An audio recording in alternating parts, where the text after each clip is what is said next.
Radio. Heard weekdays from noon to 1. Fight Back with Libby Znaimer on Zoomer Radio.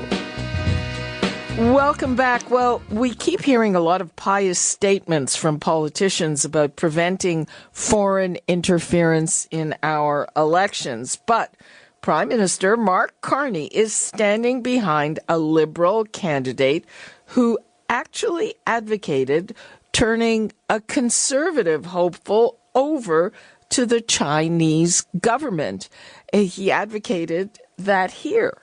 So longtime Liberal MP Paul Chang, who is running again in Markham Unionville, was targeting Conservative Joe Tay, who is currently running for the Conservatives in Don Valley North and who was born in Hong Kong and has been a vocal pro-democracy supporter. So here's what Chang did. Back in January, he suggested in the local Chinese media, in the Chinese language, to everyone here, I'm quoting, you can claim the $1 million bounty if you bring him to Toronto's Chinese consulate.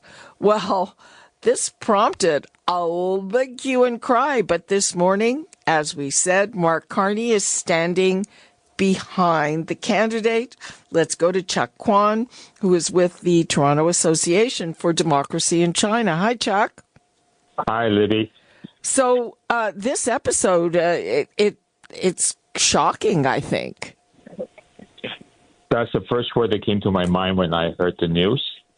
And I have read it in the Chinese language reporting just recently, although it happened 2 months ago. So I decided that, hey, this is so shocking and so surreal that I need to get it out in the English media. That's what we did on Friday. I mean, it seems...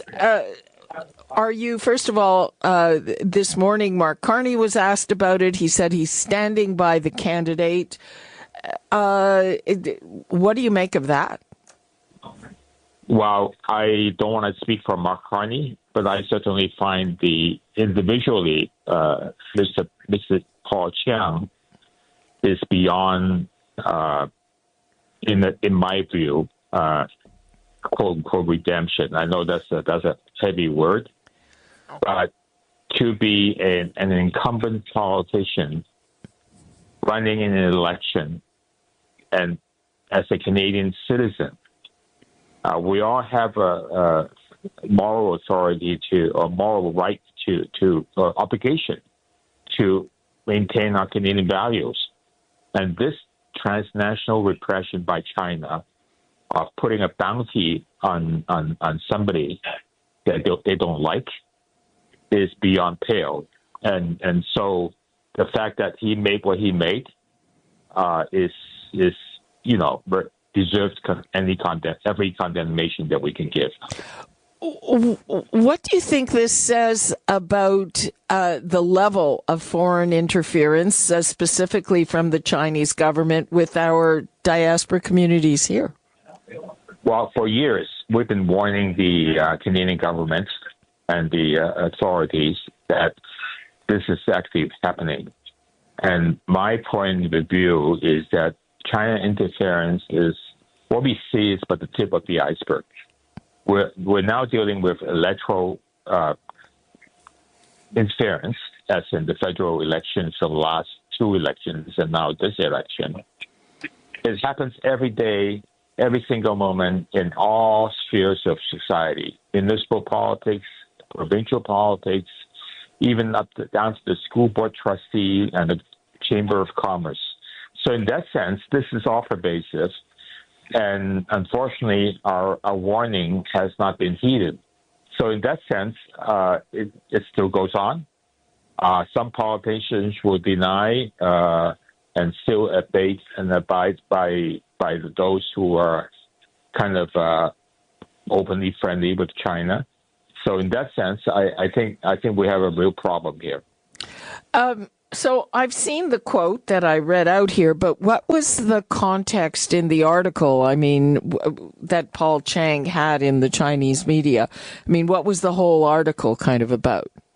It was he was giving a Chinese language press conference to the Chinese language press about his upcoming, candidacy in the elections, and of course, at that time, Zhou Tai, the conservative, was running in his riding, so he considered Zhou Tai his opponent in the upcoming election, and he made this disparaging remark because almost as a side, because he's saying that I'm the only candidate and don't even vote for Zhou Tai because he's toxic.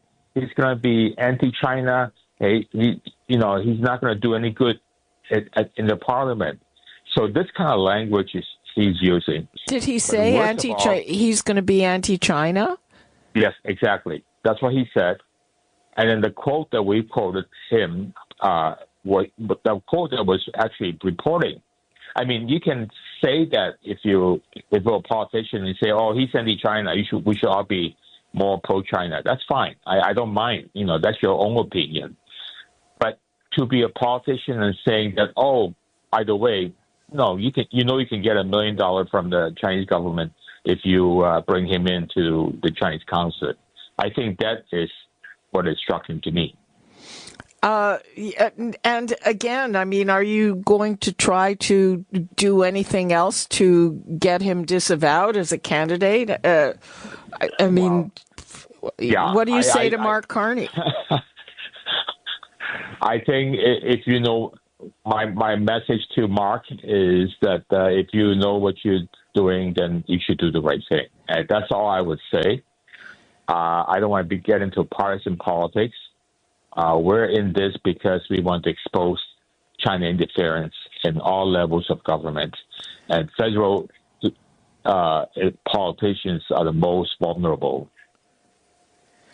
Are you going to be, mounting more of a campaign to make this happen? Often what we see with these kinds of things is that politicians try to hang on to something, and there is a certain point where it becomes untenable. We've been working with global affairs. We've been working with public safety, RCMP, and the likes for many, many years. And this whole China interference has been kind of a sleeper until 3 years ago when the CSIS leaks was brought out by the media about actual people actually doing the work, doing the sort of being interfered by China, and among them are politicians, senators, and whatnot. So in that sense, this is something that we've been working with the government. Maybe sometimes to deaf ears. Right. I'm asking about this particular case. Is this case closed? Carney says we're sticking with him, or are you going to try to? No. Well, I don't think so. I think he may close it, but I don't think we will continue to bring up occasions like this. And don't forget, this is not the only instance. This happened to be the instance that somebody had exposed it to the Canadian society. There are many, many other things going on that are unspoken, that are not reported in the English media. And this is something that we're trying to do our best to bring this Canadians up to speed. Final question. We have less than a minute left. So in that riding in Markham Unionville, how big is the Chinese population there? And what's your sense of how they see this? Just very quickly, please. Well, I'd say half the population are Chinese Canadian voters. Not everyone is of course, pro-China. But the thing is that a lot of people are susceptible to misinformation from WeChat, is Chinese social media. So if people get the news from Facebook and WeChat that from China, robots and so forth, they'll get the news to say, "Oh, this is a bad guy, this is a good guy, let's vote for him." So this is the kind of thing that China is interfering in our election politics. Okay, last 10 seconds. Where are we at on this, Chuck? Well, the problem continues, and we will continue our fight. Okay. Chuck Kwan, thank you so much for that. And that is all the time we have for today. You're listening to an exclusive podcast of Fight Back on Zoomer Radio.